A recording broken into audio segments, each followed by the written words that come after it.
வணக்கம் நண்பர்களே, நான் உங்கள் வண்டலூர் பக்கத்தில் இருக்கிற லக்ஷ்மி குபேரன் கோயிலுக்கு தான் இப்போ நம்ம போகிறோம். இது வந்து தாம்பரம் பக்கத்தில் இருக்கிற வண்டலூர்லேருந்து உள்ளே நீங்கள் வந்தீங்கன்னா ரத்தனமங்கலன்ற ஏரியாவில் இந்த கோவில் இருக்குது. தாகூர் மெடிக்கல் காலேஜ் பக்கத்தில் இருக்குது. இது தெரியாதவங்க தெரிஞ்சுக்கோங்க. இங்கே வியாழக்கிழமை இன்னைக்கு கொஞ்சம் விசேஷமாக இருக்கும். வியாழக்கிழமை லக்ஷ்மி குபேரருக்கு நல்ல பூஜை புனஸ்காரங்களாம் இங்கே நடக்கும். நான் போனப்போ மத்தியானம் டைங்கிறனால ஓரளவுக்கு கூட்டம் மீடியமாக தான் இருந்துச்சு. காலையிலையும் சாயங்காலம் பார்த்தா அந்த குபேர நேரத்தில் நிறைய கூட்டம் இங்கே நிற்கும். சாமி சின்ன கோவில் தான், ஆனால் நல்ல சாமி சிலைகள் ரொம்ப நல்லாயிருக்கும். போயிட்டு வந்தீங்கன்னா ஒரு பாசிட்டிவாக கண்டிப்பாக உங்களுக்கு இருக்கும். சென்னையில் இருக்கிற ஒரு பெரிய குபேரன் கோயில் தனியாக இருக்குது அப்படின்னா எனக்கு தெரிஞ்சு இதுதான். வேறு கோயில் இருந்தால் நீங்கள் சொல்லுங்கள். டைமிங் பார்த்துக்கோங்க. இவர் தான் அவரோட கிளிப்பிங்கு. நான் போயிருந்தப்போ பூஜை இருந்துச்சு.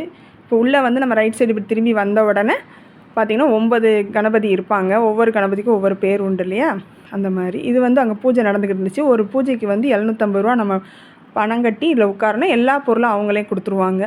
வேணுங்கிறத அவங்களே சொல்லியும் கொடுத்துருவாங்க. ஸ்டெப் பை ஸ்டெப்பாக நம்ம எப்படி பண்ணணும் என்னங்கிறத அவங்களே நமக்கு சொல்லி கொடுத்துருவாங்க. கொஞ்சம் கூட்டம் அதிகமாக இருந்தால் நம்ம லைனில் கொஞ்சம் நின்று உட்கார்ற மாதிரி இருக்கும். மற்றபடி சீக்கிரம் முடிச்சிருவாங்க. இந்த பூஜைக்கு ஒரு 5 நிமிஷம் தான் ஆகும். அதுக்கப்புறம் நம்ம அதிலேருந்து அப்படி சுற்றி வந்தோம் அப்படின்னா அறுபடை வீடும் வச்சுருப்பாங்க. திருச்செந்தூர், பழனி, சுவாமிமலை, பழமுதிர்ச்சோலை, திருத்தணி எல்லாமே அங்கே வச்சுருப்பாங்க. நமக்கு திருப்பரங்குன்றம்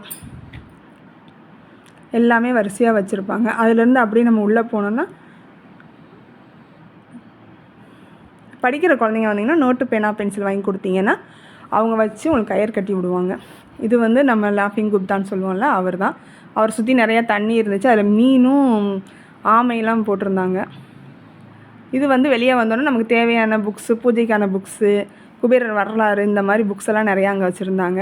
அவரோட எந்திரங்கள், அந்த விளக்கு எல்லாமே இருந்துச்சு. இப்போ இவர் ஒரு முத்திரை சொல்லி கொடுப்பாரு. அந்த முத்திரை நம்ம சுண்டு விரலையும் மோதிர விரலையும் மடக்கி மீதி 3 விரலையும் சேர்த்து வானத்தை தூக்கி வச்சுக்கோங்க அப்படின்னு அவர் சொன்னார். சொல்லிவிட்டு அப்படியே கீழே மடியில் வச்சுக்கோங்கன்னு சொன்னார்.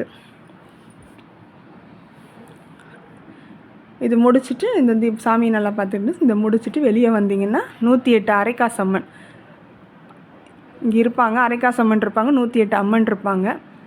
ஸ்ட்ரெயிட்டாக வரும். நம்ம குபேரன் கோயிலேருந்து ஸ்ட்ரெயிட்டாக வந்தீங்கன்னா, நாங்கள் போனப்போ அன்னதானம் நடந்துகிட்டு இருந்துச்சு. அன்னதானம் முடிஞ்சு எல்லோரும் அதே வழியில் தான் உள்ளே வரும். நம்மளும் அதே வழியில் தான் உள்ளே போகிற மாதிரி இருக்கும். உள்ளே போனீங்கன்னா கோசாலை முடிச்சுட்டு அப்படியே சாமி உள்ளே போனீங்கன்னா சாமியை ரைட் சைடு கருப்பன் இருப்பார். லெஃப்ட் சைடு பார்த்தீங்கன்னா லெஃப்ட் சைடு கன்னிமூலை கணபதி இருப்பாங்க. நேராக பார்த்தா அம்மன். எனக்கு அங்கே ஃபோன் அலோடு இல்லை, அதனால் நான் ஃபோனை இது பண்ணிட்டேன். திருப்பி வெளியே நம்ம சக்கரகாளி அம்மனை பார்த்துட்டு அப்படியே நம்ம சாய்பாபா பார்க்கலாம். அதே ஸ்ட்ரெயிட் ரோடு. இந்த ரோட்டில் நீங்கள் கார் பார்க்கிங் பண்ணலாம். கோயில் பேக் சைடு வந்தீங்கன்னா கார் பார்க்கிங் இங்கே பண்ணிக்கலாம். சக்கரகாளி அம்மனை கும்பிட்டுட்டு வந்தீங்கன்னா வெளியில் தயிர் சாதம் கொடுப்பாங்க.